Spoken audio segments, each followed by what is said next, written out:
Hello. In this video, I wanted to present the work I've done during the Red Hat Developers Week, where I wanted to make a bridge between the command line tool for interacting with OpenShift and the command line tool for Podman. Basically, I'm coming from the OpenShift world, and I found that OC, or kubectl, is a very powerful tool, very intuitive. You can you can access the different objects, the different representation with YAML, JSON, access a field of this object in a very generic way, and I really like this aspect. And with the command line of podman, which is coming from Docker, the way the command line tool is built is less generic and less intuitive from my point of view. So let me demonstrate how it works.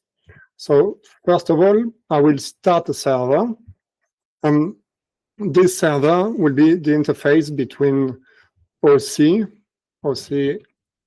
get pods, and podman. So when I execute this command, OC get pod, the gateway receives the Kubernetes API call, it queries podman, and it gives basically this answer. So we see with OC that we get the list of the pods currently running. The trick for that is to have a kubeconfig file. The important part is this one. It's connecting locally to this server to make the Kubernetes API queries. So we can look at all the namespaces. When I first listed all the pods, I saw that there are many of them were exited, and we don't see them with podman PS, only this way. So I found a simple way to hide some of them. It's by putting them in a different namespace, container exited. And same for the pods of podman. I'm not using it much. I mainly use containers. So currently, I put all the containers that belong to a pod. I put them to the pod namespace. I made sure that the tool implements the project API so that OC project pods works. So now OC get pods. I see only what's defined to be in the pod networks. So I come back in the containers. What can I show? Oh yeah, I have this file, the demo pod. So here I do OC get pods -w to watch the events occurring in the pods. So here I do OC create from this file. So that creates the container in podman, but there is no magic in here. It's just doing podman kube play and the content of the file. But here we see that the watch part is working, and also get pods. We now have 3 pods. I can take the logs of the pod. This one, there is nothing, if I remember correctly. So I take another one.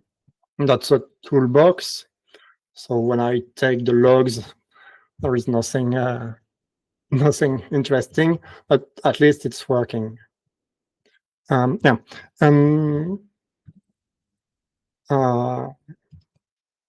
So here I can see get pod top sale or YAML. I can see the YAML, the JSON, and all this part of the Kube API works. And one thing I found interesting to have, it's the OCRSH command. And this way, I can jump inside my pod and investigate it. One part that was tricky to get working, and I didn't mention it, but I did all of this project with the help of Claude. So I didn't do much coding. I helped Claude doing it the way I wanted. But for this part, basically here, having the RSH command working and the resizing, the dynamic resizing of the window working correctly, that took some time for Claude and me to find the correct way to do it. I think I ended up showing Claude one code base where it was working, told him study this and get it working for us. So yeah. If I quit or see get pods, I can delete this one. We see it's turning to unknown, and then it will disappear after the timeout of the container. And now it's gone.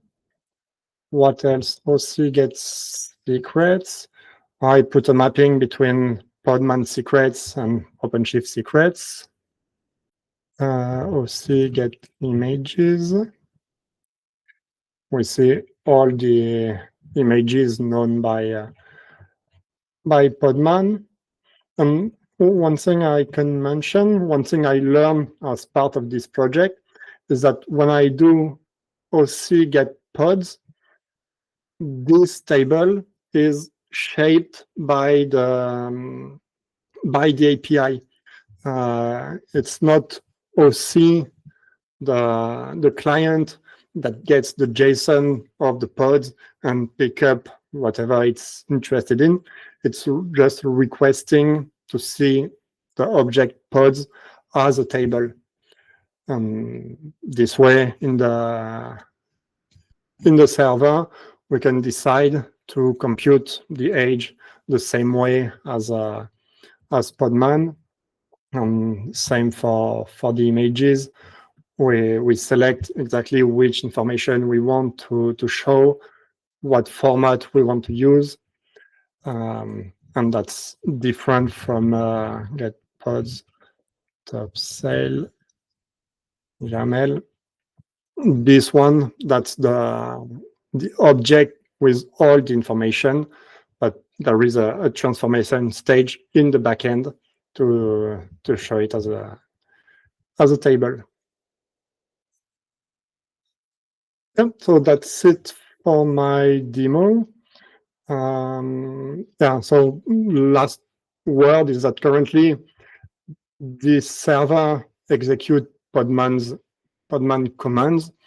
That was the easiest way to get it running fast, but it could be done by using the Podman Docker API endpoint, or even inside Podman, have it well integrated so that it picks up all the data from Podman memory. Okay, that's it for me. Thank you. Bye-bye.